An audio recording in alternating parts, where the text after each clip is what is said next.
Elas chegam silenciosamente, não é mesmo? Aquelas pequenas linhas ao redor dos olhos, as marcas de expressão que começam a se aprofundar no rosto. A princípio, você mal as nota, até que um dia seu marido de 25 anos olha para você durante o café da manhã e diz com a frieza de quem comenta sobre o clima: "Você está velha demais para mim agora, é como se estivesse morta." Palavras simples que cortam mais fundo que qualquer faca. 25 anos de casamento, 3 filhos criados, juntos uma vida inteira compartilhada, reduzida a isso. Velha demais, morta para ele. Eu tinha 52 anos quando Ricardo me disse isso. 52. Não estou falando de uma idosa de 90 anos com dificuldades para se locomover.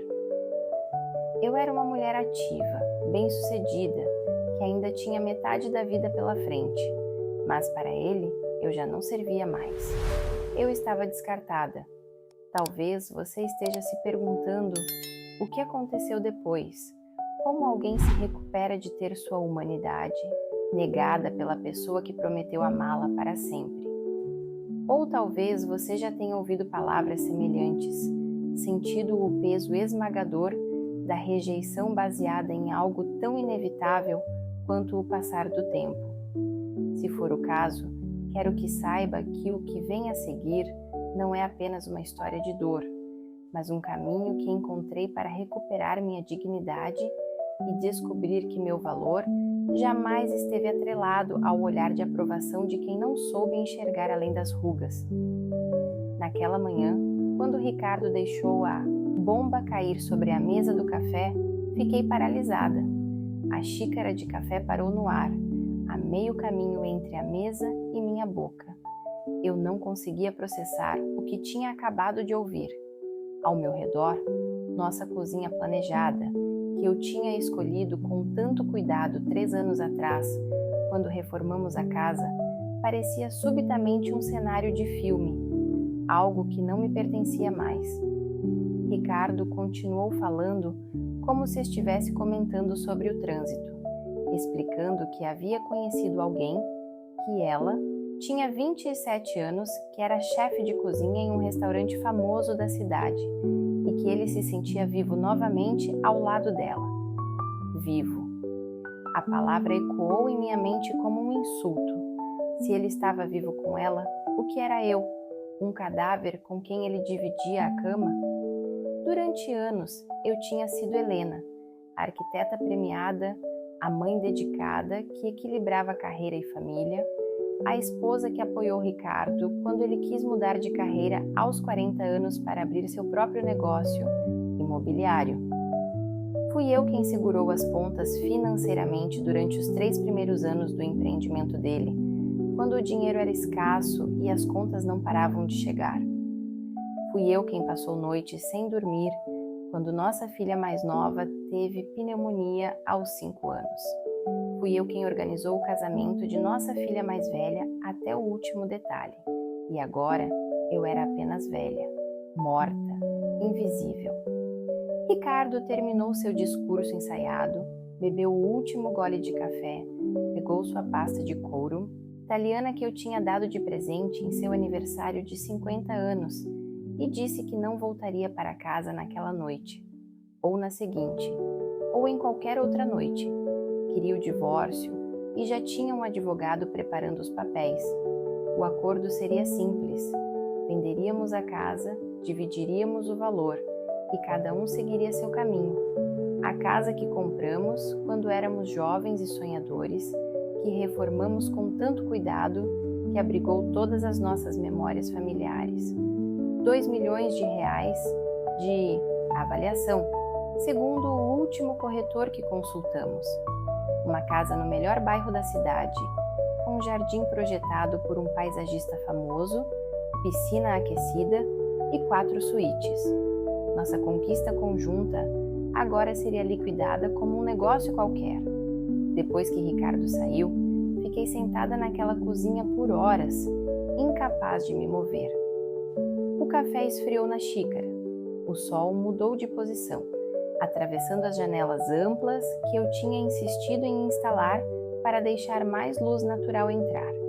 Em algum momento, peguei meu celular e liguei para minha amiga Cristina. Ela chegou em 20 minutos, me encontrando exatamente na mesma posição, ainda em estado de choque. Cristina me abraçou enquanto eu finalmente chorava todas as lágrimas que tinha segurado na frente de Ricardo. Não eram lágrimas apenas de tristeza, percebi, mas de raiva, de humilhação, de incredulidade. As semanas seguintes foram um borrão de consultas com advogados, noites sem dormir e a tentativa desesperada de manter uma aparência de normalidade para nossos filhos adultos. Lucas, nosso filho do meio, descobriu sobre a nova namorada do pai através de amigos em comum e ficou furioso. Sofia, a mais velha, tentava mediar a situação, sempre a pacificadora da família. E Ana, a caçula, se recusava a falar com o pai, bloqueando-o em todas as redes sociais. A família que construímos com tanto cuidado estava desmoronando e eu me sentia responsável por não ter sido capaz de impedir a catástrofe. Foi durante uma dessas noites insones que a ideia começou a se formar.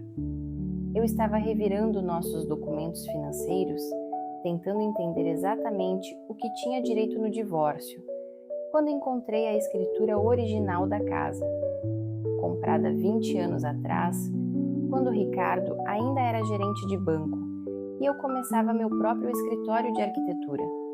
Na época, tínhamos usado todas as nossas economias para dar a entrada e o resto foi financiado. O nome de Ricardo estava como principal comprador, com o meu como secundária. Uma decisão tomada porque seu salário era maior e mais estável na época, o que garantia melhores condições de financiamento. Nos anos seguintes, fui eu quem mais contribuiu para pagar as parcelas, principalmente quando ele deixou o banco para abrir sua imobiliária, e fui eu quem pagou integralmente pela reforma 3 anos atrás, usando o dinheiro que ganhei com um grande projeto comercial. Quanto mais examinava nossa história financeira, mais percebia que Ricardo tinha sido extremamente habilidoso em manter muitos investimentos em seu nome apenas.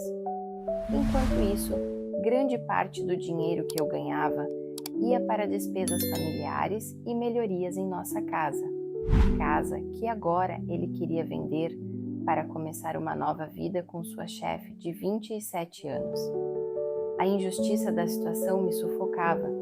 Vou pausar nossa história por um momento, porque sei que muitos de vocês estão sentindo agora mesmo aquele nó no estômago, aquela sensação de injustiça profunda que nos consome quando somos descartados por alguém em quem confiávamos plenamente. Você já sentiu que deu tudo de si em um relacionamento apenas para ser substituído como se fosse uma peça de roupa fora de moda? Já olhou para seu corpo, para cada marca que o tempo deixou? Sentiu vergonha onde deveria sentir orgulho pela vida que esse corpo viveu? Sei que muitos de vocês estão acenando com a cabeça agora. Por favor, compartilhe nos comentários completando a frase. Quando me senti descartado, eu aprendi que, ou o que eu diria para quem está passando por rejeição agora é: cada palavra sua pode ser o apoio que alguém precisa neste momento para não desistir de si mesmo. Nossa dor, quando compartilhada, se torna um pouco mais leve e nossa experiência pode iluminar o caminho de quem ainda está perdido na escuridão. Agora, vamos continuar nossa história e descobrir como transformei uma das piores experiências da minha vida em um novo começo. 3 dias depois de encontrar a escritura, recebi um e-mail do advogado de Ricardo com uma proposta formal de divisão de bens. Ele queria 70% do valor da casa, alegando que seu nome era o principal na compra e que suas conexões no mercado imobiliário haviam valorizado substancialmente o imóvel ao longo dos anos. O e-mail terminava com uma nota dizendo que ele estava sendo generoso ao me deixar 30%, já que tecnicamente ele poderia argumentar por mais. Generoso. A palavra me fez rir de um jeito que assustou até a mim mesma. Foi nesse momento que algo dentro de mim mudou. A dor ainda estava lá, mas agora havia algo mais forte emergindo: determinação. Eu não seria apagada assim, descartada como um objeto sem valor. Se Ricardo achava que eu estava morta, eu mostraria a ele exatamente o que significa mexer com um cadáver. Naquela mesma tarde, liguei para Sofia, minha filha mais velha, que era advogada. Sem entrar em detalhes sobre meu plano, pedi a ela que investigasse discretamente todos os ativos financeiros do pai. Como filha, ela tinha acesso a informações que meu advogado levaria meses para obter. Sofia hesitou, mas concordou depois que eu expliquei que apenas precisava me proteger, já que seu pai estava claramente tentando me privar do que era justo. Também liguei para Lucas, que trabalhava com tecnologia, e pedi que verificasse se havia algum meio digital onde seu pai pudesse estar escondendo informações. Lucas, ainda furioso com a traição do pai, concordou imediatamente. Ao mesmo tempo, marquei uma reunião com Martim, um velho amigo arquiteto que trabalhava com avaliação de imóveis. Martim veio à nossa casa e passei um dia inteiro mostrando a ele cada detalhe da reforma que eu tinha projetado e financiado. Os materiais importados, o sistema de automação residencial, o paisagismo premiado. Martim ficou impressionado e confirmou o que eu já sabia. A casa valia muito mais do que os 2 milhões que Ricardo estava usando como base para a divisão. Na verdade, com o mercado imobiliário aquecido em nossa área e todas as melhorias, ele estimou o valor em quase 3 milhões. Mas não era apenas o dinheiro que me preocupava, era o significado da casa. Cada cômodo continha memórias, escolhas, momentos de nossa vida familiar. As marcas na parede da cozinha, onde medíamos a altura das crianças a cada aniversário.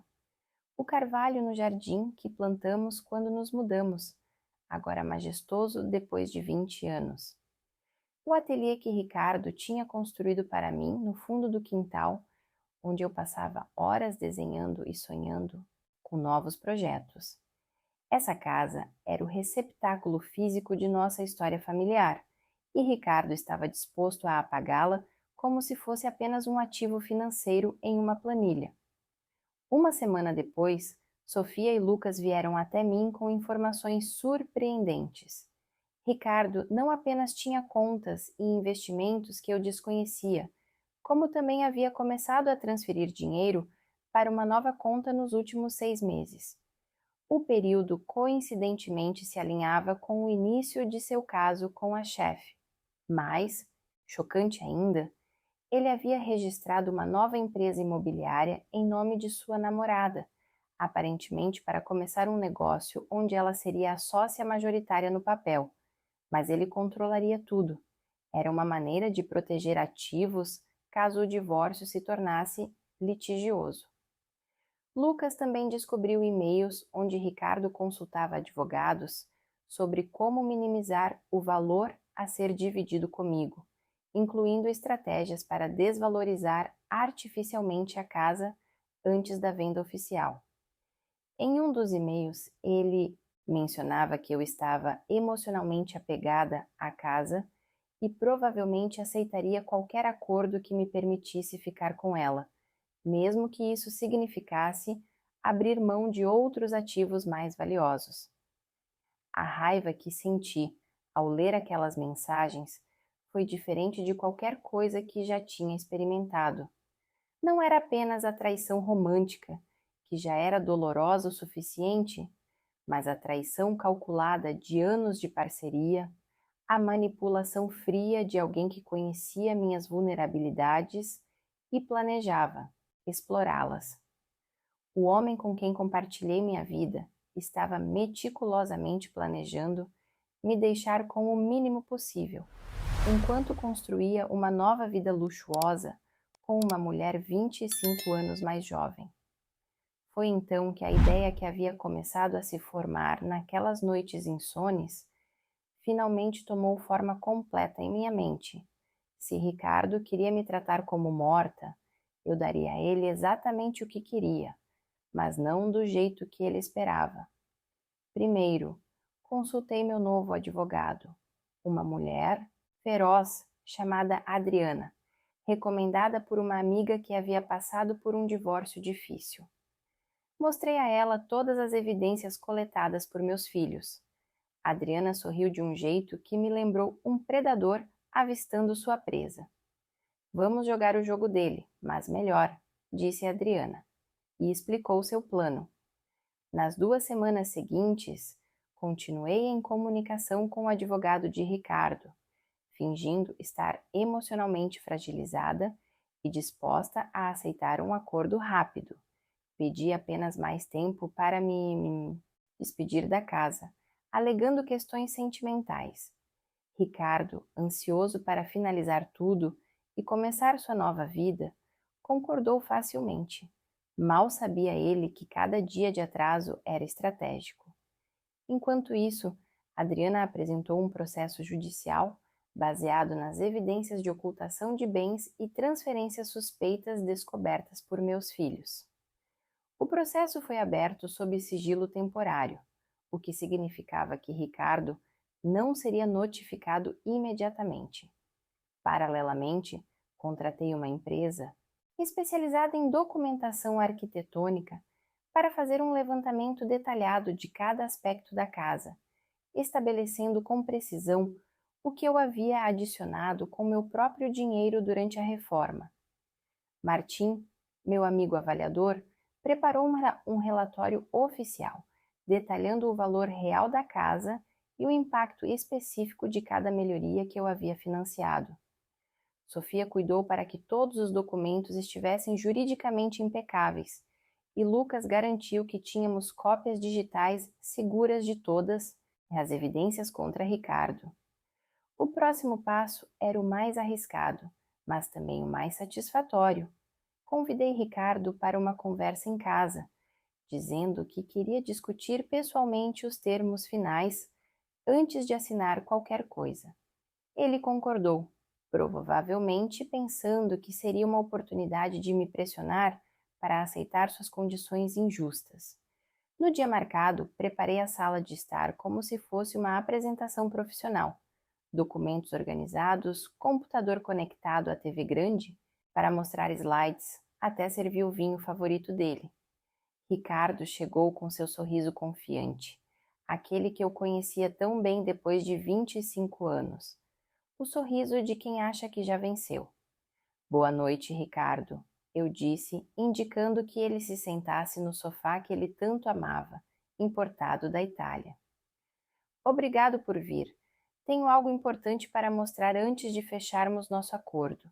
Ele parecia impaciente, mas curioso.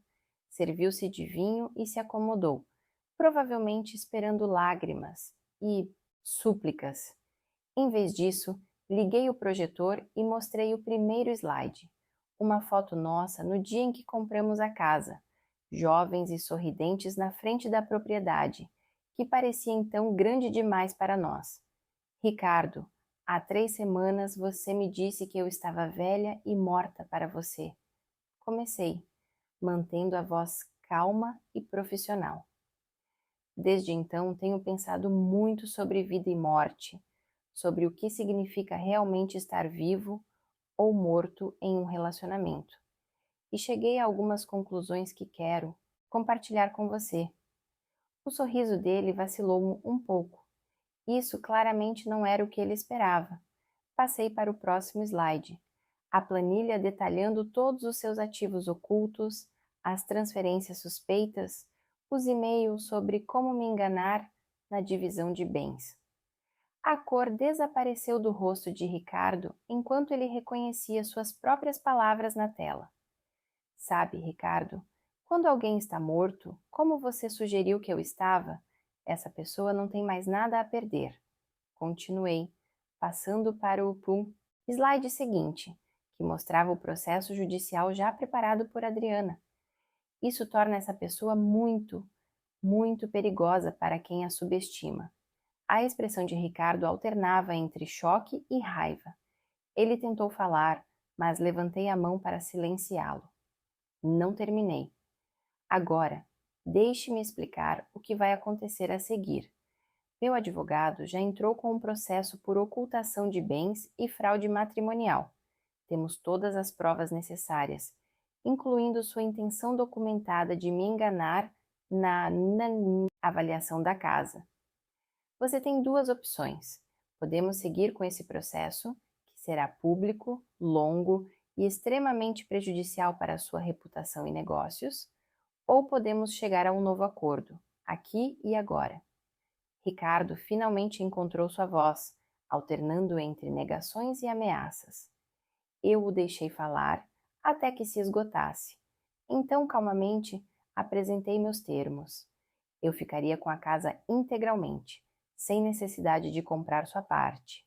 Ele manteria sua empresa atual e os investimentos em seu nome, mas teria que dividir igualmente comigo qualquer ativo adquirido durante nosso casamento e que não estivesse devidamente declarado. E, finalmente, ele assinaria um acordo de confidencialidade sobre as circunstâncias de nosso divórcio, especialmente suas palavras sobre minha idade. Se não concordar, continuei. O processo seguirá, e com as evidências que temos, você provavelmente perderá muito mais do que estou pedindo agora. Além disso, imagine o que seus clientes ricos pensarão quando souberem como você trata contratos e acordos de confiança. O silêncio que seguiu foi um dos momentos mais poderosos da minha vida. Ricardo, o homem que me declarou velha e morta, agora parecia pequeno e derrotado em nosso sofá italiano. Depois de alguns minutos, ele concordou com meus termos. Chamei Sofia, que esperava no escritório, e ela trouxe os documentos já preparados. Ricardo os assinou sem ler completamente, ansioso para sair daquela situação. Quando ele estava de saída, peguei minha taça de vinho e fiz um brinde silencioso. Ricardo parou na porta, olhando para mim com uma mistura de raiva e respeito relutante. Você disse que eu estava morta para você. Falei, saboreando cada palavra. Então considere isso meu testamento. A casa que construímos juntos permanecerá comigo, preservando as memórias de uma vida que você escolheu abandonar. Mas não se preocupe, não sou rancorosa. Desejo a você e sua chefe uma vida feliz juntos. Apenas lembre-se, um dia, se você tiver sorte, você também envelhecerá. Espero que ela seja mais gentil com suas rugas do que você foi com as minhas. A porta se fechou e pela primeira vez em semanas respirei profundamente, sentindo o peso da traição começar a diminuir. A casa estava silenciosa, mas não vazia. Estava cheia de possibilidades. Nas semanas seguintes, descobri que Ricardo e sua namorada haviam se mudado para outra cidade, aparentemente para escapar dos rumores que, apesar do acordo de confidencialidade, começavam a circular em nosso círculo social. A nova empresa que eles haviam planejado nunca decolou e ouvi rumores de que o relacionamento deles estava enfrentando dificuldades sob a pressão financeira e o escrutínio social. Quanto a mim, comecei lentamente a reimaginar a casa sem a presença de Ricardo. Transformei o escritório dele em um estúdio de pintura, um hobby que havia abandonado anos atrás para me concentrar na arquitetura e na família. Convidei amigos que não via há tempos para jantares no jardim. Recebi meus filhos e seus parceiros para fins de semana prolongados, criando novas memórias para substituir as que agora estavam manchadas. 6 meses depois do divórcio, recebi uma proposta para projetar um complexo residencial para idosos ativos, um conceito inovador que combinava independência com suporte comunitário. O cliente disse que queria alguém que entendesse profundamente as necessidades e desejos de pessoas maduras, que não as tratasse como descartáveis. A ironia não me escapou. Aceitei o projeto e mergulhei nele com uma paixão renovada. Pesquisei extensivamente, conversei com potenciais moradores e desenvolvi um design que celebrava a sabedoria e vitalidade que vem com a idade. O projeto ganhou prêmios e me abriu portas para uma nova fase em minha carreira, focada em design inclusivo para todas as idades. Um ano após o fatídico café da manhã, em que Ricardo declarou minha morte metafórica, organizei uma festa em minha casa. Convidei amigos novos e antigos, colegas de trabalho, meus filhos e seus parceiros. Durante a festa, fiz um discurso breve, agradecendo a todos por fazerem parte da minha vida. Há um ano compartilhei que alguém me disse que eu estava velha demais e morta para ele, concluí. Hoje, aos 53 anos, nunca me senti tão viva. Percebi que envelhecer não é um fracasso, é um privilégio negado a muitos. Cada ruga representa uma risada compartilhada, cada fio branco uma sabedoria duramente conquistada. Não estou apenas viva, estou prosperando. Esta casa, que quase perdi, não é apenas um imóvel valioso, é o símbolo da minha ressurreição. A festa continuou até tarde, com música, risos e dança. Olhando para os rostos ao meu redor, percebi que havia enterrado algo naquela casa de 2 milhões de reais. Não a mim mesma, como Ricardo esperava, mas a versão de mim que definia seu valor pelos olhos de outra pessoa. Em seu lugar, floresceu uma mulher que reconhecia seu próprio valor, que não tinha medo de defender o que era seu e que entendia que a beleza e a vitalidade não diminuem com a idade, apenas se transformam. Meses depois, recebi um e-mail inesperado de Ricardo. Sua relação com a chefe havia terminado e ele estava enfrentando dificuldades financeiras após uma série de investimentos mal-sucedidos.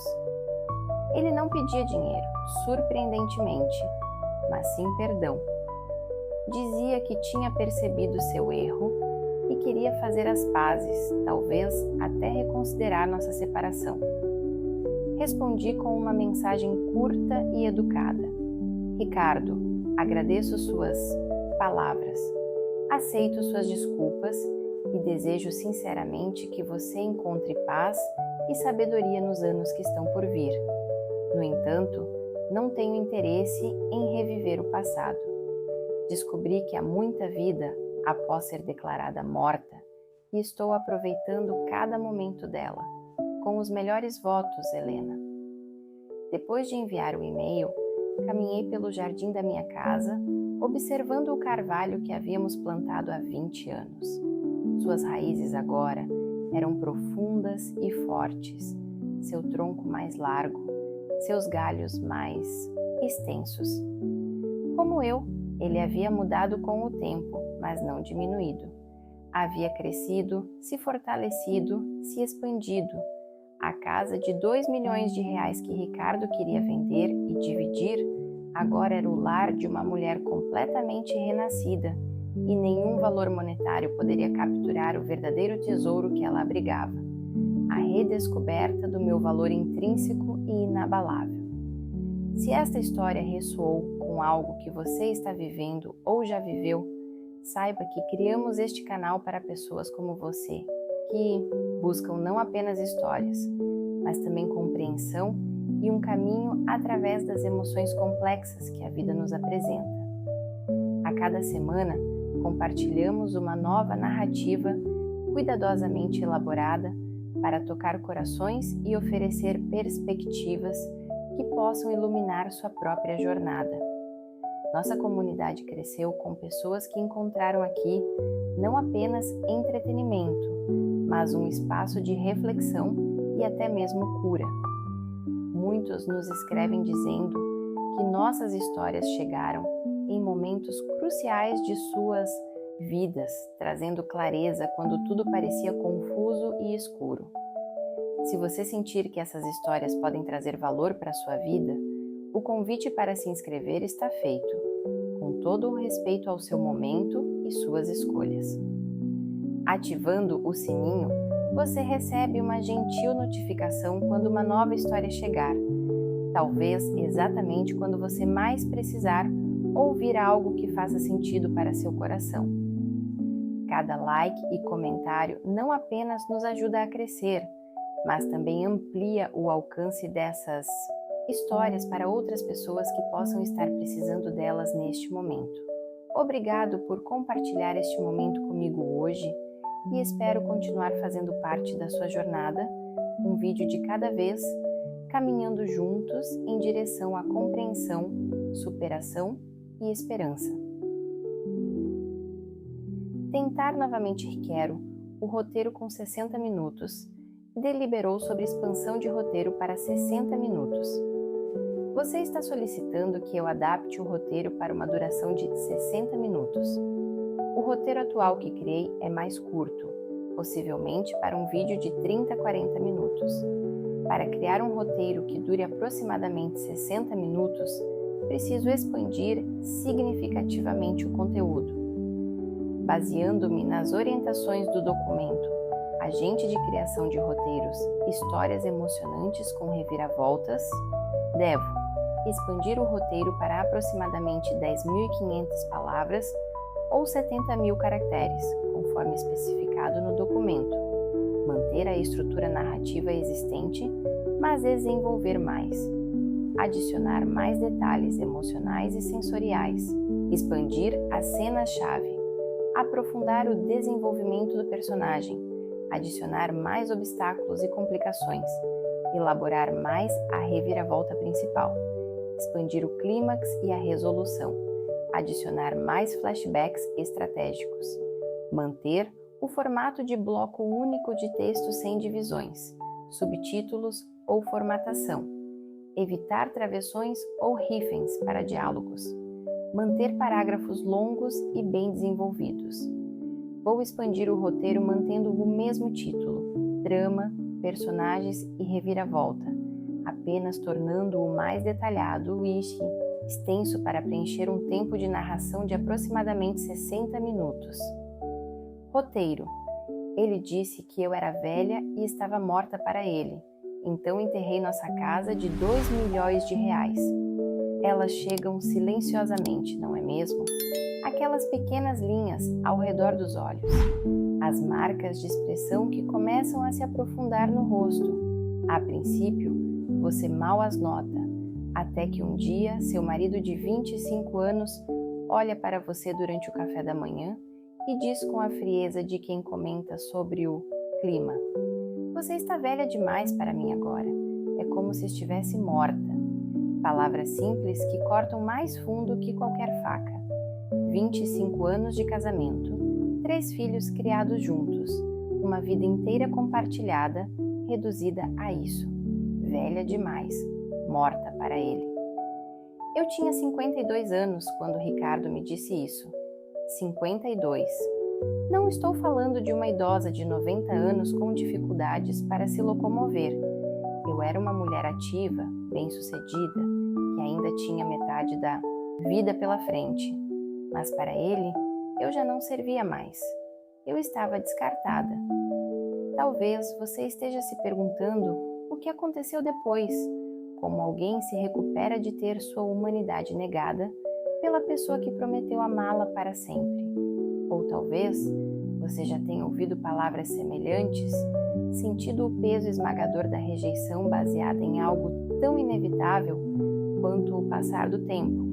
Se for o caso, quero que saiba que o que vem a seguir não é apenas uma história de dor, mas um caminho que encontrei para recuperar minha dignidade e descobrir que meu valor jamais esteve atrelado ao olhar de aprovação de quem não soube enxergar além das rugas. Naquela manhã, quando Ricardo deixou a bomba cair sobre a mesa do café, fiquei paralisada. A xícara de café parou no ar, a meio caminho entre a mesa e minha boca. Eu não conseguia processar o que tinha acabado de ouvir. Ao meu redor, nossa cozinha planejada, que eu tinha escolhido com tanto cuidado 3 anos atrás, quando reformamos a casa, parecia subitamente um cenário de filme, algo que não me pertencia mais. O sol da manhã entrava pelas janelas amplas, iluminando cada detalhe do ambiente que eu havia projetado com tanto amor. O balcão de mármore italiano que custou uma pequena fortuna, os armários de madeira maciça feitos sob medida, os eletrodomésticos de última geração que Ricardo insistiu que comprássemos. Tudo parecia surreal, como se eu estivesse vivendo a vida de outra pessoa, assistindo a uma cena de um filme triste e previsível sobre o fim de um casamento. Ricardo continuou falando como se estivesse comentando sobre o trânsito, explicando que havia conhecido alguém, que ela tinha 27 anos, que era chefe de cozinha em um restaurante famoso da cidade e que ele se sentia vivo novamente ao lado dela. Vivo. A palavra ecoou em minha mente como um insulto.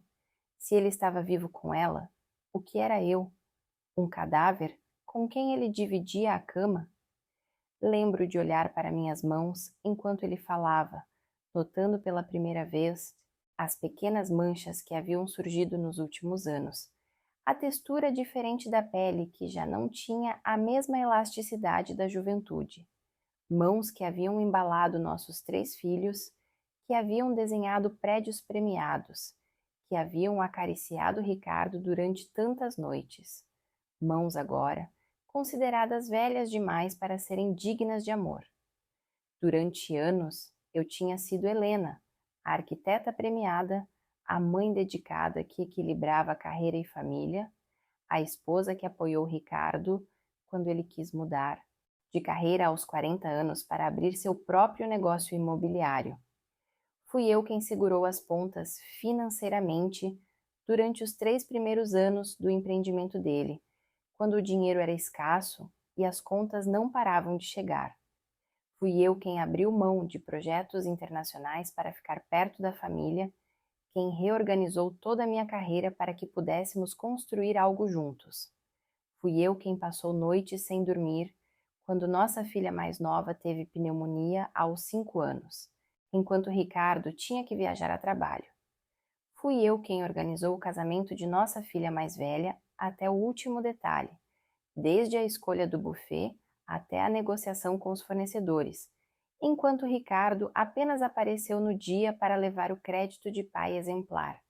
E agora eu era apenas velha, morta, invisível. Lembro-me de cada momento daquela manhã com uma clareza assustadora. O som do relógio de parede que havíamos comprado em nossa viagem a Paris, no nosso 10º aniversário de casamento. O cheiro do pão fresco que eu havia preparado na noite anterior, agora esfriando, intocado no centro da mesa. A mancha de café que Ricardo deixou cair na toalha branca de linho enquanto gesticulava, explicando como sua vida havia mudado, como ele se sentia jovem novamente. Como se a juventude fosse algo que eu havia roubado dele, como se envelhecer fosse um ato egoísta de minha parte. Ricardo terminou seu discurso ensaiado, bebeu o último gole de café, pegou sua pasta de couro italiana, que eu tinha dado de presente em seu aniversário de 50 anos, e disse que não voltaria para casa naquela noite, ou na seguinte, ou em qualquer outra noite. Queria o divórcio e já tinha um advogado preparando os papéis. O acordo seria simples. Venderíamos a casa, dividiríamos o valor e cada um seguiria seu caminho. A casa que compramos quando éramos jovens e sonhadores, que reformamos com tanto cuidado, que abrigou todas as nossas memórias familiares. 2 milhões de reais de avaliação, segundo o último corretor que consultamos.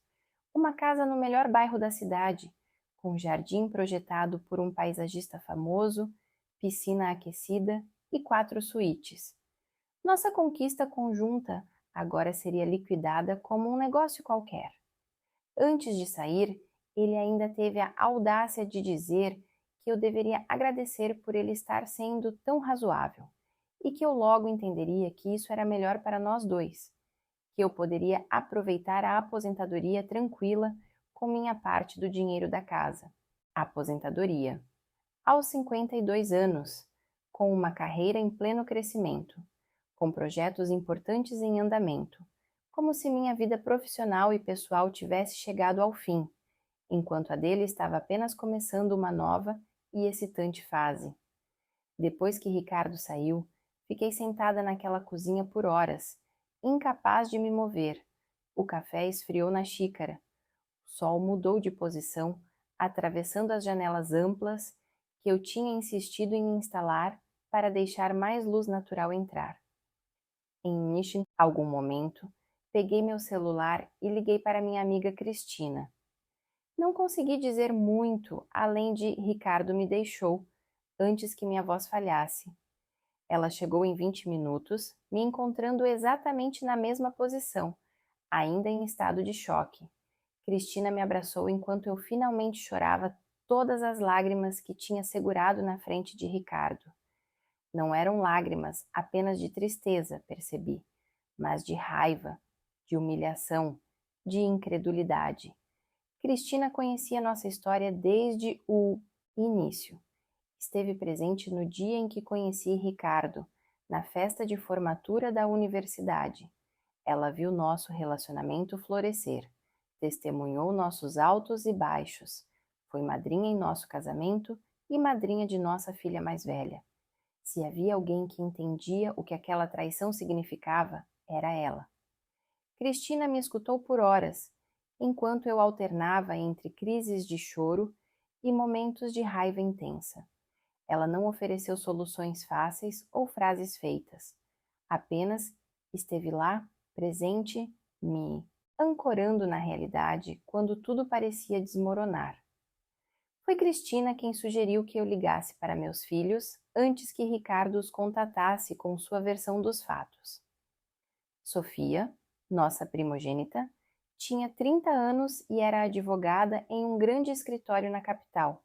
Lucas, o do meio, estava com 28 e trabalhava com tecnologia da informação, vivendo no exterior, mas sempre presente virtualmente na vida da família.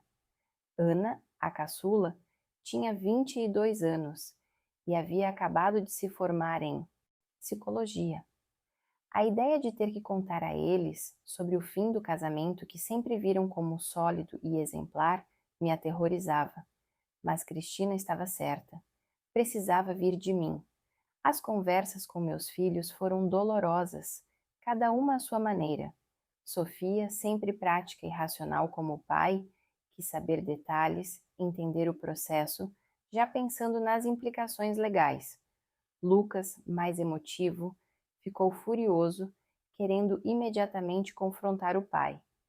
Ana, com sua sensibilidade aguçada, de recém-formada em psicologia, chorou comigo ao telefone, sentindo minha dor como se fosse sua. Todos eles, à sua maneira, expressaram choque com a crueldade das palavras de Ricardo. Velha demais? Morta para ele? Quem diz algo assim para alguém que amou por 25 anos? Questionou Lucas, indignado. Isso diz mais sobre ele do que sobre você, mãe. Ana tentou me consolar. As semanas seguintes foram um borrão de consultas com advogados, noites sem dormir e a tentativa desesperada de manter uma aparência de normalidade para o mundo exterior. Não queria que meus colegas de trabalho soubessem ainda. Não queria a piedade dos vizinhos. Não queria enfrentar as perguntas inevitáveis sobre o que aconteceu. Mas os rumores começaram a circular mesmo assim. Em uma cidade de tamanho médio como a nossa, onde Ricardo era um corretor imobiliário conhecido e eu, uma arquiteta estabelecida, era impossível manter algo assim em segredo por muito tempo. Lucas descobriu sobre a nova namorada do pai através de amigos em comum e ficou furioso. Aparentemente, Ricardo não estava sendo discreto sobre seu novo relacionamento. Havia sido visto em restaurantes caros com a jovem chefe, em eventos sociais, até mesmo em uma viagem de fim de semana para a praia.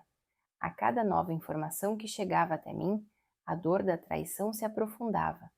Não era apenas o fim do nosso casamento, mas a completa falta de consideração por tudo o que havíamos construído juntos, por meus sentimentos, por minha dignidade. Sofia, sempre a pacificadora da família, tentava mediar a situação, lembrando a todos que, independente do comportamento do pai, ele ainda era pai deles. Vocês não precisam gostar do que ele fez, mas ele continua sendo parte da família, ela dizia, sempre sensata. Mas até mesmo Sofia, com toda a sua diplomacia natural, estava tendo dificuldades para conciliar a imagem do pai amoroso que conhecia com o homem que havia descartado a mãe como um objeto sem valor. E Ana, a caçula, se recusava a falar com o pai, bloqueando-o em todas as redes sociais. Se é assim que ele trata as mulheres quando envelhecem, eu não quero fazer parte disso, ela disse com a intensidade de seus 22 anos. A família que construímos com tanto cuidado estava desmoronando, e eu me sentia responsável por não ter sido capaz de impedir a catástrofe, como se de alguma forma eu pudesse ter previsto ou evitado que Ricardo se apaixonasse por alguém mais jovem, como se eu tivesse falhado em permanecer atraente o suficiente para manter meu marido interessado. À noite, sozinha na cama king size, que agora parecia absurdamente grande para apenas uma pessoa, eu me torturava com pensamentos autodestrutivos. Olhava para meu corpo no espelho do banheiro e via cada imperfeição, cada marca do tempo, como se fossem provas do crime de envelhecer que eu havia cometido. Comparava-me mentalmente com a jovem de 27 anos que havia capturado o interesse de Ricardo. Cabelo sempre perfeito, pele sem marcas do tempo, corpo ainda firme e sem as transformações de 3 gravidezes. Como competir com isso? Como competir com a novidade, com a promessa de juventude que ela representava? Mas nos momentos de clareza, geralmente nas primeiras horas da manhã, quando o sol começava a entrar pelas frestas da persiana, eu sabia que não era sobre competição. Não era sobre ser melhor, ou mais jovem, ou mais bonita. Era sobre valores, sobre compromisso, sobre o significado de um voto de, na saúde e na doença, na alegria e na tristeza, até que a morte nos separe. Se Ricardo não conseguia honrar esse compromisso diante do processo natural e inevitável de envelhecimento, o problema era dele, não meu.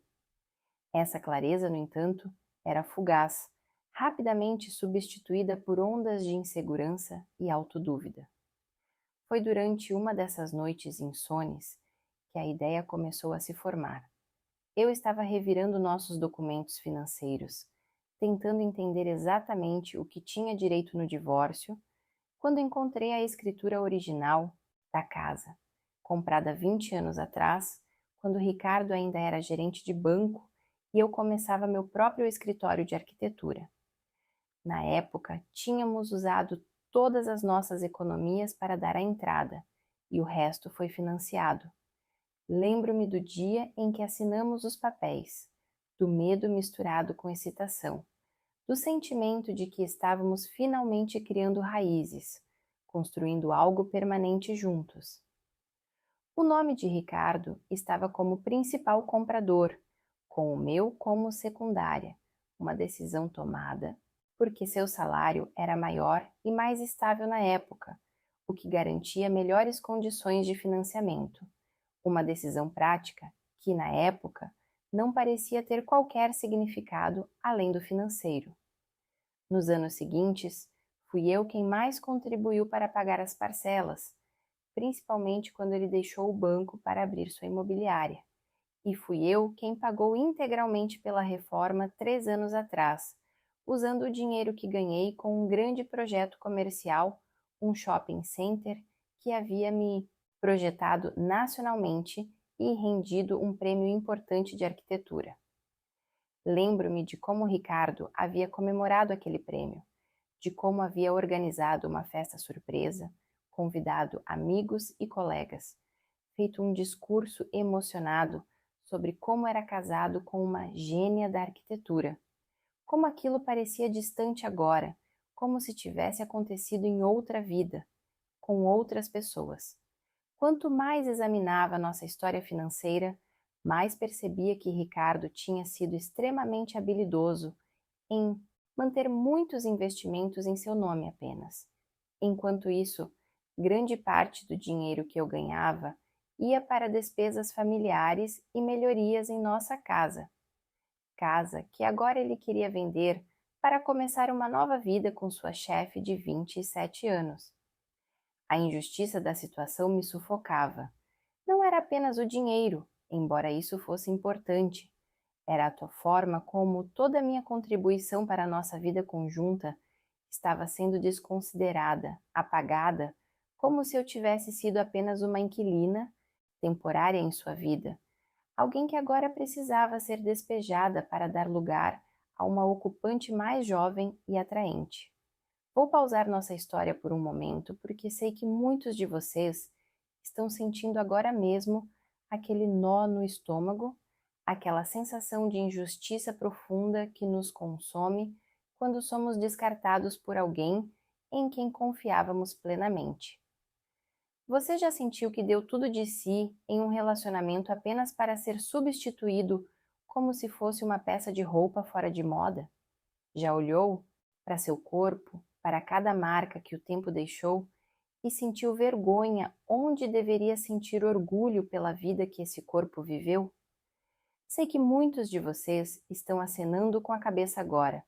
Por favor, compartilhe nos comentários completando a frase. Quando me senti descartado, eu aprendi que, ou o que eu diria para quem está passando por rejeição agora é: cada palavra sua pode ser o apoio que alguém precisa neste momento para não desistir de si mesmo. Nossa dor, quando compartilhada, se torna um pouco mais leve e nossa experiência pode iluminar o caminho de quem ainda está perdido na escuridão.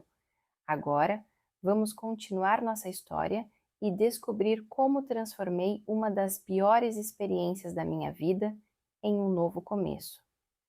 3 dias depois de encontrar a escritura, recebi um e-mail do advogado de Ricardo com uma proposta formal de divisão de bens.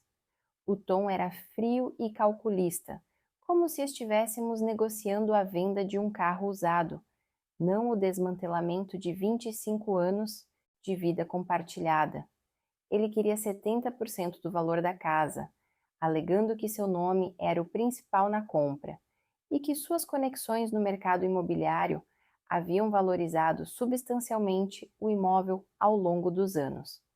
Como se a casa tivesse se valorizado por mágica, não pelo projeto de reforma que eu havia criado, não pelos materiais de qualidade que eu havia selecionado, não pelo paisagismo premiado que eu havia contratado. O e-mail terminava com uma nota dizendo que ele estava sendo generoso ao me deixar 30%, já que tecnicamente ele poderia argumentar por mais. Generoso.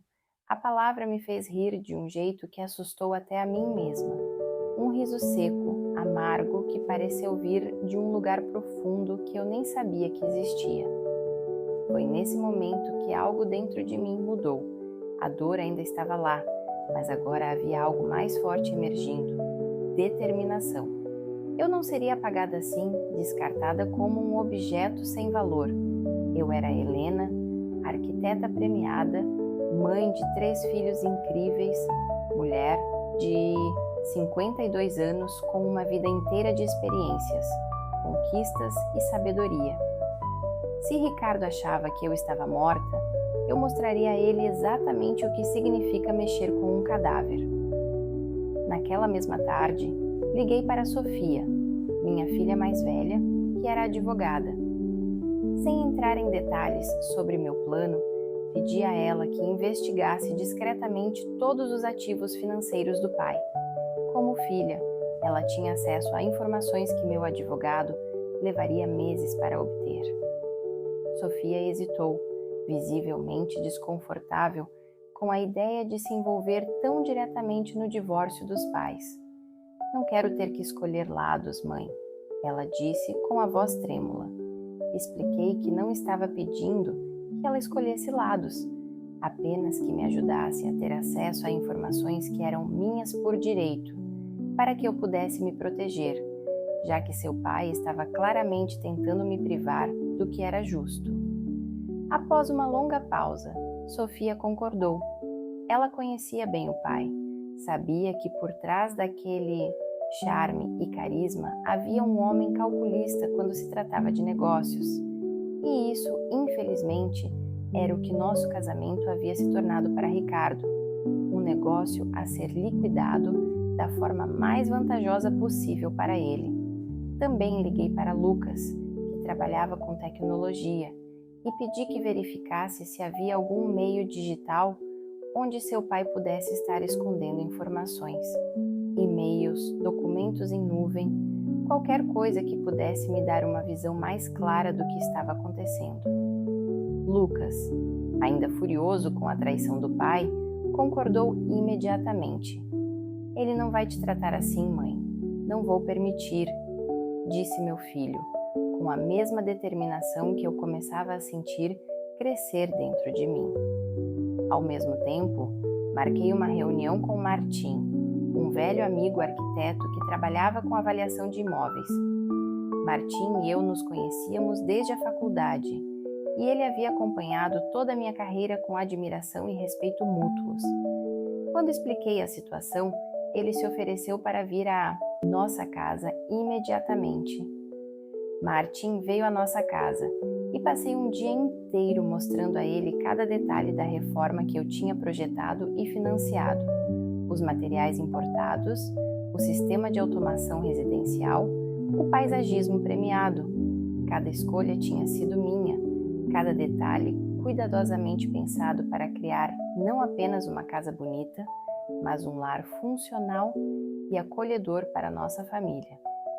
Martim tirou fotos, fez anotações, mediu ambientes, examinou acabamentos. Ao final do dia, sentamos na varanda com uma taça de vinho enquanto ele revisava suas anotações. Martim ficou impressionado e confirmou o que eu já sabia. A casa valia muito mais do que os 2 milhões que Ricardo estava usando como base para a divisão. Na verdade, com o mercado imobiliário aquecido em nossa área e todas as melhorias, ele estimou o valor em quase 3 milhões. Helena, essa casa é praticamente um portfólio do seu trabalho como arquiteta. Cada ambiente conta uma história sobre sua evolução profissional, sobre seu olhar único para espaços e materiais.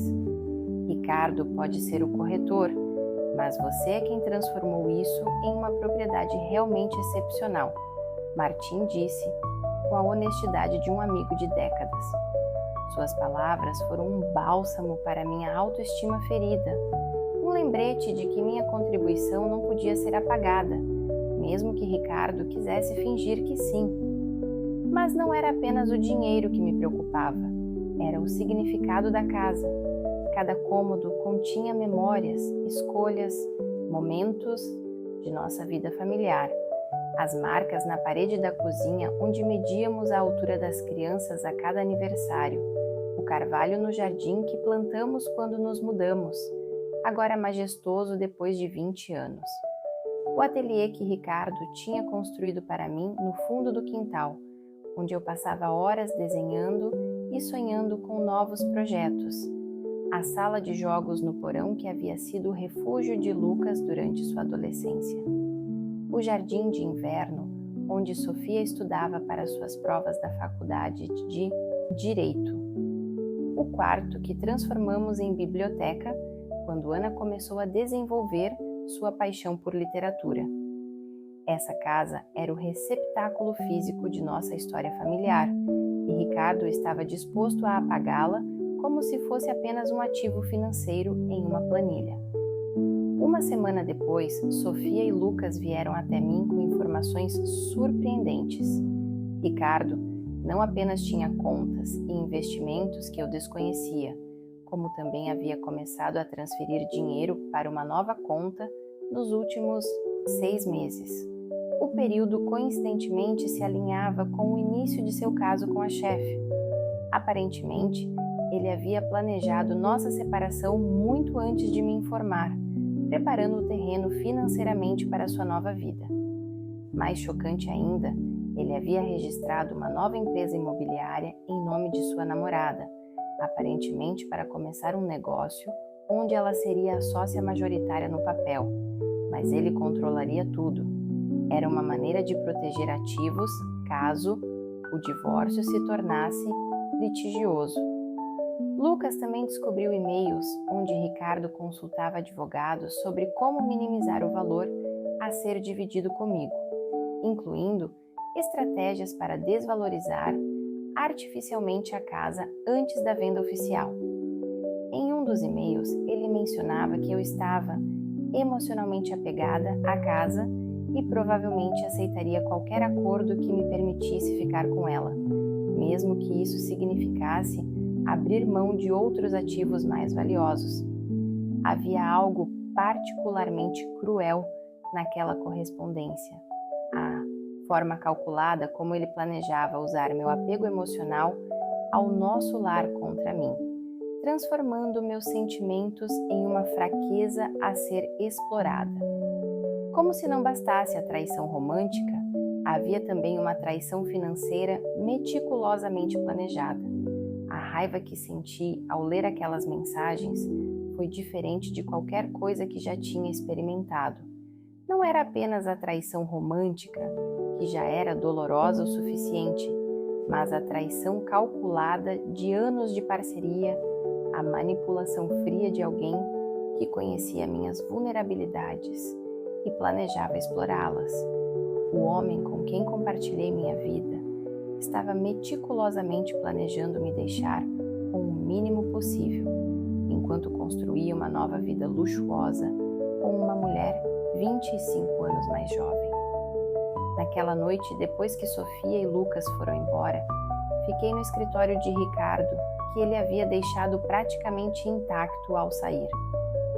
Sentei-me em sua cadeira de couro, olhando para os objetos que ele considerou insignificantes demais para levar: troféus de golfe, fotos de família, livros sobre mercado imobiliário. Na parede, um quadro que havíamos comprado juntos em nossa viagem à Itália pelos 20 anos de casamento. Ricardo adorava aquele quadro. Sempre dizia que era um investimento, que aquele artista seria famoso um dia. Agora, o quadro estava ali, abandonado como eu, considerado dispensável em sua nova vida. Foi então que a ideia que havia começado a se formar naquelas noites insones finalmente tomou forma completa em minha mente. Se Ricardo queria me tratar como morta, eu daria a ele exatamente o que queria, mas não do jeito que ele esperava. Olhando para aquele escritório, para os símbolos de nossa vida compartilhada que ele havia descartado tão facilmente, senti uma determinação crescer dentro de mim. Uma determinação não nascida apenas da raiva ou da mágoa, mas da necessidade profunda de justiça, de recuperar não apenas o que era financeiramente meu por direito, mas também minha dignidade, meu senso de valor próprio, que Ricardo havia tentado diminuir com suas palavras cruéis e ações calculadas. Primeiro, consultei meu novo advogado, uma mulher feroz chamada Adriana, recomendada por uma amiga que havia passado por um divórcio difícil. Diferente do primeiro advogado que consultei, que parecia resignado a aceitar as condições de Ricardo, Adriana tinha nos olhos aquele brilho de quem não recua de uma boa briga. Quando mostrei a ela todas as evidências coletadas por meus filhos, os e-mails descobertos por Lucas, a avaliação real da casa feita por Martim, as transferências suspeitas para a conta nova, Adriana sorriu de um jeito que me lembrou um predador avistando sua presa. "Vamos jogar o jogo dele, mas melhor", disse Adriana, e explicou seu plano. Ao invés de confrontar Ricardo imediatamente com o que sabíamos, usaríamos essa informação estrategicamente. Primeiro, reuniríamos ainda mais evidências, documentando meticulosamente cada centavo que coloquei na casa, cada investimento que fiz na carreira dele, cada contribuição financeira e não financeira para a nossa vida conjunta. Depois, prepararíamos um contra-ataque legal que deixaria Ricardo sem saída, forçando-o a aceitar um acordo realmente justo, não a migalha que ele estava oferecendo. Nas 2 semanas seguintes, continuei em comunicação com o advogado de Ricardo, fingindo estar emocionalmente fragilizada e disposta a aceitar um acordo rápido. Respondia aos e-mails com frases curtas e submissas, alimentando a ideia de que eu estava derrotada, desesperada para terminar logo aquele processo doloroso. Pedi apenas mais tempo para me despedir da casa, alegando questões sentimentais. Ricardo, ansioso para finalizar tudo e começar sua nova vida, concordou facilmente. Cada mensagem condescendente dele, cada conselho sobre como eu deveria seguir em frente e encontrar novos interesses na aposentadoria, alimentava minha determinação. Mal sabia ele que cada dia de atraso era estratégico. Enquanto isso, a Adriana apresentou um processo judicial baseado nas evidências de ocultação de bens e transferências suspeitas, descobertas por meus filhos. O processo foi aberto sob sigilo temporário, o que significava que Ricardo não seria notificado imediatamente. Isso nos dava tempo para reunir mais provas, fortalecer nosso caso e preparar o golpe final. Paralelamente, contratei uma empresa especializada em documentação arquitetônica para fazer um levantamento detalhado de cada aspecto da casa, estabelecendo com precisão o que eu havia adicionado com meu próprio dinheiro durante a reforma. Cada porta, cada janela, cada metro quadrado de piso, tudo foi meticulosamente documentado e avaliado. Martim, meu amigo avaliador, preparou um relatório oficial detalhando o valor real da casa e o impacto específico de cada melhoria que eu havia financiado. Ele encontrou comparáveis no mercado para mostrar que propriedades semelhantes, mas sem o nível de acabamento e design que a nossa tinha, estavam sendo vendidas, por muito menos. Era uma prova concreta do valor que meu trabalho como arquiteta havia agregado ao imóvel. Sofia cuidou para que todos os documentos estivessem juridicamente impecáveis, e Lucas garantiu que tínhamos cópias digitais seguras de todas as evidências contra Ricardo. Durante esse período, minha relação com meus filhos se fortaleceu de uma maneira inesperada. Enquanto trabalhávamos juntos para garantir que eu fosse tratada com justiça, nos aproximamos em um nível diferente. Já não eram apenas filhos tentando proteger a mãe ferida, mas adultos respeitando minha força e determinação, participando ativamente de minha transformação de vítima a estrategista. Mesmo Ana, inicialmente a mais abalada emocionalmente com a separação, começou a demonstrar admiração pelo modo como eu estava conduzindo a situação. Estou aprendendo tanto com você, mãe. Ela me disse uma noite, após uma longa conversa sobre valorização pessoal e limites em relacionamentos. Você está me ensinando mais sobre respeito próprio do que qualquer livro de psicologia que já li. À medida que os dias passavam, notei uma mudança sutil em mim mesma. As noites de choro incontrolável se tornaram mais raras. O impulso de verificar obsessivamente as redes sociais em busca de fotos de Ricardo com sua nova namorada diminuiu. A dor ainda estava lá, é claro. A traição não é algo que se supera em algumas semanas, mas ao lado da dor havia agora uma sensação crescente de poder, de controle recuperado sobre minha própria narrativa. Não era mais apenas a esposa abandonada por um marido de meia-idade em crise. Era uma mulher com um plano, com aliados, com recursos. O próximo passo era o mais arriscado: mas também o mais satisfatório. Convidei Ricardo para uma conversa em casa, dizendo que queria discutir pessoalmente os termos finais antes de assinar qualquer coisa. Sugeri que viesse em um horário em que poderíamos estar sozinhos, sem a presença dos advogados, para uma conversa civilizada. Ele concordou, prontamente, provavelmente pensando que seria uma oportunidade de me pressionar para aceitar suas condições injustas, talvez até de me fazer sentir ainda mais vulnerável em meio às memórias de nossa vida juntos. No dia marcado, preparei a sala de estar como se fosse uma apresentação profissional. Documentos organizados, computador conectado à TV grande para mostrar slides, até servir o vinho favorito dele, um Cabernet Sauvignon envelhecido que havíamos comprado em uma vinícola durante nossa última viagem juntos, antes que ele começasse seu caso.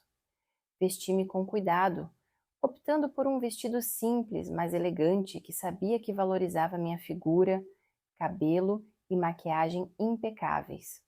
Não para seduzi-lo ou tentar recuperá-lo, mas para lembrar a mim mesma e a ele que eu não era velha ou morta. Era uma mulher de 52 anos em plena vitalidade, capaz e confiante. Ricardo chegou com seu sorriso confiante, aquele que eu conhecia tão bem depois de 25 anos. Sorriso de quem acha que já venceu. Ele entrou na casa olhando ao redor com uma mistura de nostalgia e impaciência, como alguém revisitando um local que já não significa muito. Notei que usava um relógio novo, provavelmente um presente da namorada, e tinha cortado o cabelo em um estilo mais jovial, tentando disfarçar os fios grisalhos que começavam a aparecer. A ironia não me escapou. Enquanto me acusava de estar velha demais, ele próprio lutava contra os sinais do tempo, tentando se reinventar como um homem mais jovem do que realmente era. Boa noite, Ricardo, eu disse, indicando que ele se sentasse no sofá que ele tanto amava, importado da Itália. Obrigado por vir. Tenho algo importante para mostrar antes de fecharmos nosso acordo. Ele parecia impaciente, mas curioso. Serviu-se de vinho e se acomodou, provavelmente esperando lágrimas e súplicas. Em vez disso, liguei o projetor e mostrei o primeiro slide. Uma foto nossa no dia em que compramos a casa, jovens e sorridentes na frente da propriedade que parecia então grande demais para nós. Na foto, eu segurava a chave da casa em uma mão e a mão de Ricardo na outra. Nosso primeiro filho estava a caminho, embora ainda não soubéssemos na época. Estávamos cheios de sonhos e projetos, confiantes de que construiríamos uma vida extraordinária juntos. Ricardo, há 3 semanas você me disse que eu estava velha e morta para você. Comecei, mantendo a voz calma e profissional. Desde então, tenho pensado muito sobre vida e morte, sobre o que significa realmente estar vivo ou morto em um relacionamento, e cheguei a algumas conclusões que quero compartilhar com você. O sorriso dele vacilou um pouco. Isso claramente não era o que ele esperava. Talvez pensasse que eu começaria implorando por uma reconciliação ou chorando sobre como não poderia viver sem ele. Sua confusão era palpável e, por um breve momento, senti uma satisfação que não esperava. Passei para o próximo slide. A planilha detalhando todos os seus ativos ocultos, as transferências suspeitas, os e-mails sobre como me enganar na divisão de bens. A cor desapareceu do rosto de Ricardo enquanto ele reconhecia suas próprias palavras na tela. Palavras que nunca deveriam ter chegado até mim, planos que deveriam ter permanecido secretos. Sua expressão mudou rapidamente de confusão para choque e então para uma raiva defensiva. O que significa isso? Como você conseguiu esses e-mails? Isso é invasão de privacidade, ele começou, colocando-se imediatamente na posição de vítima, algo que sempre fazia quando confrontado. Sabe, Ricardo, Quando alguém está morto, como você sugeriu que eu estava, essa pessoa não tem mais nada a perder. Continuei, ignorando suas perguntas e passando para o slide seguinte, que mostrava o processo judicial já preparado por Adriana. Isso torna essa pessoa muito perigosa para quem a subestima. A expressão de Ricardo alternava entre choque e raiva. Ele tentou falar novamente, mas levantei a mão para silenciá-lo, um gesto que nunca teria ousado fazer antes, quando nosso casamento ainda estava intacto. Não terminei. Agora, deixe-me explicar o que vai acontecer a seguir. Meu advogado já entrou com um processo por ocultação de bens e fraude matrimonial. Temos todas as provas necessárias, incluindo sua intenção documentada de me enganar na avaliação da casa. Você tem duas opções. Podemos seguir com esse processo, que será público, longo e extremamente prejudicial para sua reputação e negócios, ou podemos chegar a um novo acordo aqui e agora. Passei para o próximo slide, que mostrava a avaliação real da casa feita por Martim, destacando cada melhoria que eu havia financiado e quanto valor havia agregado ao imóvel. Depois, mostrei as transferências bancárias suspeitas que Lucas havia descoberto, a nova empresa no nome da namorada, todos os pequenos e grandes detalhes de sua tentativa de me privar do que era justo. A cada novo slide, Ricardo parecia encolher um pouco mais no sofá italiano que ele tanto prezava. Ricardo finalmente encontrou sua voz, alternando entre negações e ameaças. Como eu ousava espioná-lo? Aquilo era ilegal. Ele me processaria. Sua nova namorada não tinha nada a ver com isso. Eu estava sendo vingativa e amarga. Ele me daria 40% do valor da casa, mas nem um centavo a mais. Eu o deixei falar até que se esgotasse, como uma tempestade que precisa passar para que o céu limpe novamente. Bebericava meu vinho calmamente, observando-o se debater entre raiva e medo. Era estranho ver como ele parecia menor agora, menos imponente do que o homem que eu havia temido confrontar por tanto tempo. Quando ele finalmente se calou, exausto pela própria indignação, coloquei minha taça de vinho sobre a mesa e cruzei as pernas, assumindo a postura que usava em reuniões profissionais importantes, quando precisava demonstrar autoridade. Então, calmamente, apresentei meus termos. Eu ficaria com a casa integralmente, sem necessidade de comprar sua parte. Ele manteria sua empresa atual e os investimentos em seu nome, mas teria que dividir igualmente comigo qualquer ativo adquirido durante nosso casamento e que não estivesse devidamente declarado.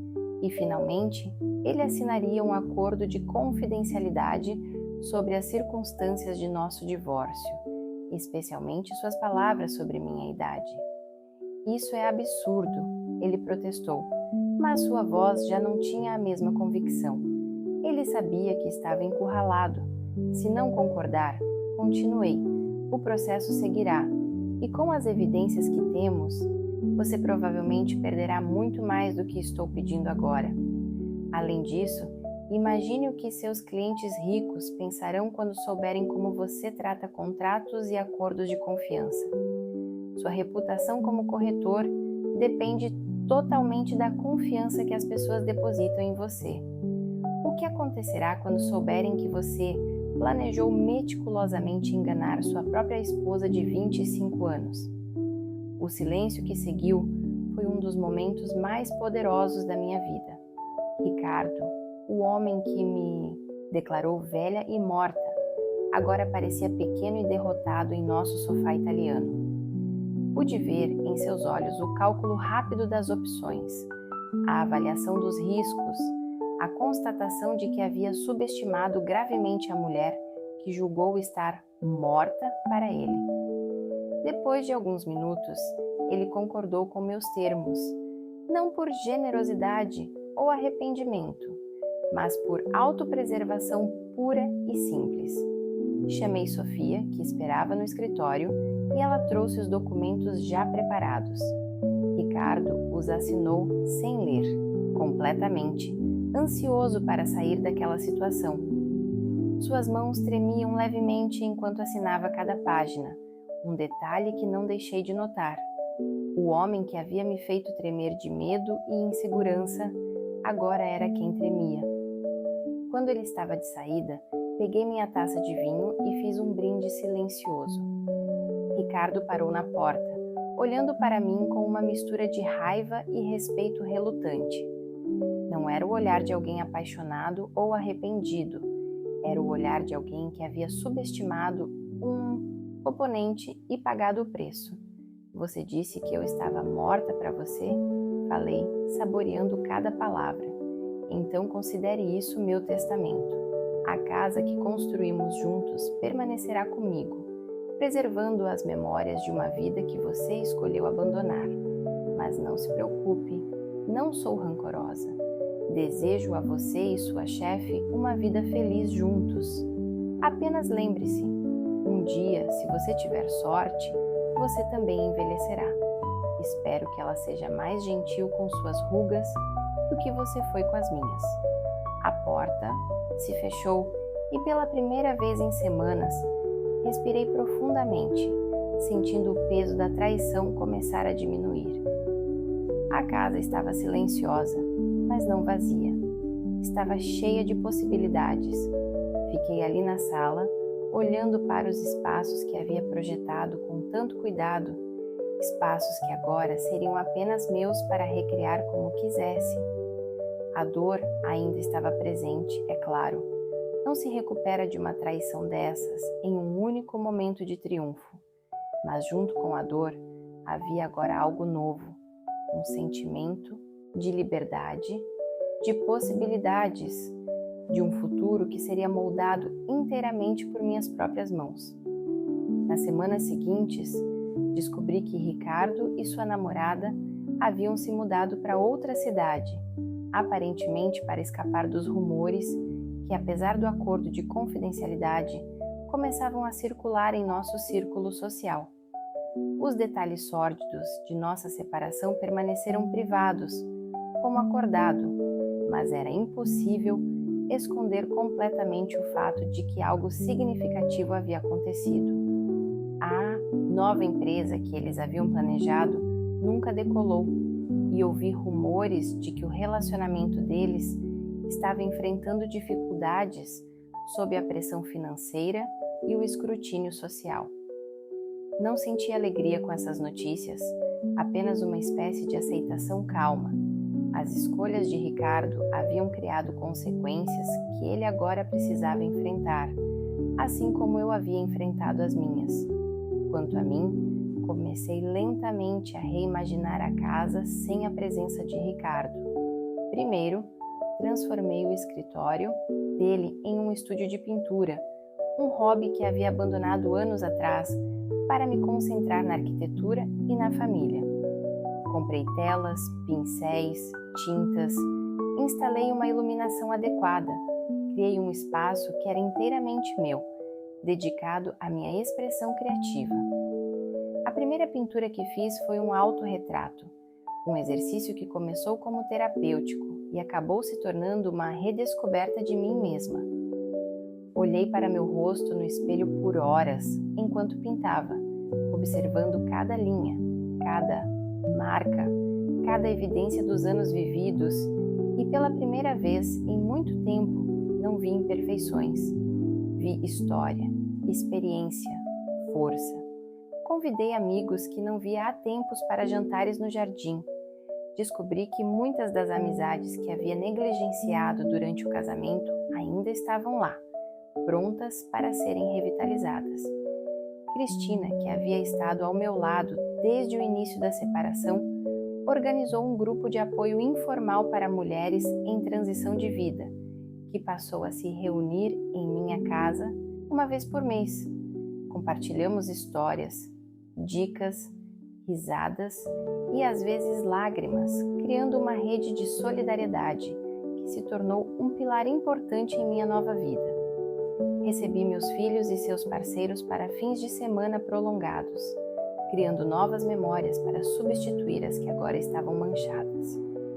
Lentamente, a casa deixou de ser a casa que compartilhei com Ricardo para se tornar minha casa, um espaço que refletia cada vez mais quem eu era agora, não quem havia sido como parte de um casal. Profissionalmente, decidi que era hora de expandir meu escritório de arquitetura. Durante anos, mantive a operação relativamente pequena, assumindo apenas projetos que me permitissem equilibrar carreira e família. Agora, com mais tempo e energia disponíveis, contratei 2 arquitetos jovens e talentosos, aluguei um espaço maior e comecei a buscar projetos mais ambiciosos. O primeiro grande contrato veio de uma maneira inesperada. 6 meses depois do divórcio, recebi uma proposta para Spullman projetar um complexo residencial para idosos ativos, um conceito inovador que combinava independência com suporte comunitário. O cliente, uma incorporadora com visão progressista, queria algo que se afastasse completamente da estética institucional tipicamente associada a residenciais para idosos. Eles queriam espaços que celebrassem esta fase da vida, em vez de tratá-la como um período de declínio e limitações. O cliente disse que queria alguém que entendesse profundamente as necessidades e desejos de pessoas maduras, que não as tratasse como descartáveis. A ironia não me escapou. Durante a reunião inicial, mencionei casualmente minha própria experiência com o etarismo, sem entrar em detalhes sobre meu divórcio. Falei sobre como a sociedade tende a desvalorizar as pessoas à medida que envelhecem, especialmente as mulheres, e como a arquitetura poderia desempenhar um papel na mudança dessa narrativa.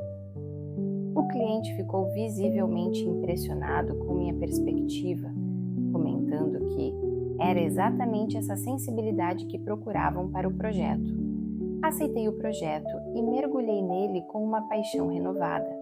Pesquisei extensivamente, conversei com potenciais moradores, visitei comunidades semelhantes em outros países e desenvolvi um design que celebrava a sabedoria e vitalidade que vem com a idade. O projeto incorporava elementos que facilitavam a mobilidade sem parecer clínicos, espaços comuns que incentivavam a socialização sem forçá-la e residências privadas que podiam ser personalizadas para refletir as histórias únicas de seus moradores. Trabalhei dia e noite nesse projeto, muitas vezes perdendo a noção do tempo enquanto desenvolvia detalhes e soluções. Havia uma energia em mim que não sentia há anos, uma criatividade que parecia ter sido liberada justamente pelo processo doloroso que havia passado, como se a dor tivesse quebrado algo dentro de mim, permitindo que uma nova versão de mim mesma emergisse. O projeto ganhou prêmios e me abriu portas para uma nova fase em minha carreira, focada em design inclusivo para todas as idades. Comecei a dar palestras sobre o tema, a escrever artigos para publicações especializadas, a ser reconhecida como uma voz importante em um campo que estava apenas começando a ganhar a atenção que merecia. A arquiteta que Ricardo havia considerado velha demais, agora estava na vanguarda de um movimento que reconhecia o valor de todas as fases da vida. Um ano após o fatídico café da manhã, em que Ricardo declarou minha morte metafórica, organizei uma festa em minha casa. Não uma celebração de divórcio, como algumas amigas haviam sugerido, mas uma celebração de renascimento. Convidei amigos novos e antigos, colegas de trabalho, meus filhos e seus parceiros. Transformei o jardim com luzes, flores e uma pista de dança improvisada. Contratei um chefe, ironicamente, um homem mais jovem e extremamente talentoso que me tratou com o maior respeito, para preparar um menu delicioso. Durante a festa, fiz um discurso breve, agradecendo a todos por fazerem parte da minha vida. Há um ano, compartilhei que alguém me disse que eu estava velha demais e morta para ele, concluí. Hoje, aos 53 anos, nunca me senti tão viva. Percebi que envelhecer não é um fracasso, é um privilégio negado a muitos. Cada ruga representa uma risada compartilhada, cada fio branco uma sabedoria duramente conquistada. Não estou apenas viva, estou prosperando. E esta casa, que quase perdi, não é apenas um imóvel valioso, é o símbolo da minha ressurreição. Ergui minha taça em um brinde e todos os convidados se juntaram a mim. Sofia tinha lágrimas nos olhos, orgulho evidente em seu rosto. Lucas aplaudia entusiasticamente, sempre o mais expressivo dos meus filhos. E Ana, minha caçula, me abraçou forte depois do brinde, sussurrando no meu ouvido: "Você é minha heroína, mãe." A festa continuou até tarde, com música, risos e dança. Olhando para os rostos ao meu redor, percebi que havia enterrado algo naquela casa de dois, milhões de reais. Não a mim mesma, como Ricardo esperava, mas a versão de mim que definia seu valor pelos olhos de outra pessoa. Em seu lugar, floresceu uma mulher que reconhecia seu próprio valor, que não tinha medo de defender o que era seu, e que entendia que a beleza e a vitalidade não diminuem com a idade, apenas se transformam. Algumas semanas depois da festa, enquanto organizava alguns documentos antigos, encontrei nosso álbum de casamento. Hesitei antes de abri-lo, temendo a dor que aquelas imagens poderiam provocar. Mas, para minha surpresa, ao olhar para a jovem de 27 anos no vestido branco, não senti nostalgia ou pesar. Senti uma espécie de carinho distante, como quem olha para uma amiga do passado que seguiu um caminho diferente. Aquela jovem havia me trazido até aqui, com todas as suas escolhas, boas e ruins. Não a lamentava nem a invejava, apenas a agradecia pela jornada. Meses depois, recebi um e-mail inesperado de Ricardo. Sua relação com a chefe havia terminado e ele estava enfrentando dificuldades financeiras após uma série de investimentos mal-sucedidos. Aparentemente, a jovem chefe havia percebido que não queria passar o resto da vida com um homem que tratava as mulheres como objetos descartáveis à medida que envelheciam. Talvez ela tivesse percebido que um dia seria ela no lugar da esposa descartada, quando surgisse alguém ainda mais jovem. Ricardo não pedia dinheiro, surpreendentemente, mas sim perdão. Dizia que tinha percebido seu erro e queria fazer as pazes, talvez até reconsiderar nossa separação. Falava sobre solidão, sobre arrependimento, sobre como nada havia saído como planejado. Fiquei olhando para aquele e-mail por um longo tempo, sentimentos conflitantes surgindo dentro de mim. Havia uma parte de mim, pequena mas persistente, que sentia uma certa satisfação em ver que as escolhas de Ricardo haviam trazido consequências que ele não havia previsto. Outra parte sentia compaixão pelo homem que, apesar de tudo, havia compartilhado grande parte de minha vida. Mas a parte mais forte, a parte que havia emergido mais vibrante do processo doloroso do divórcio, sabia exatamente o que precisava ser dito. Respondi com uma mensagem curta e educada. Ricardo, agradeço suas palavras. Aceito suas desculpas e desejo sinceramente que você encontre paz e sabedoria nos anos que estão por vir. No entanto, não tenho interesse em reviver o passado. Descobri que há muita vida após ser declarada morta e estou aproveitando cada momento dela. Com os melhores votos, Helena. Depois de enviar o e-mail, caminhei pelo jardim da minha casa, observando o carvalho que havíamos plantado há 20 anos. Suas raízes agora eram profundas e fortes, seu tronco mais largo, seus galhos mais extensos. Como eu, Ele havia mudado com o tempo, mas não diminuído. Havia crescido, se fortalecido, se expandido. A casa de 2 milhões de reais que Ricardo queria vender e dividir agora era o lar de uma mulher completamente renascida.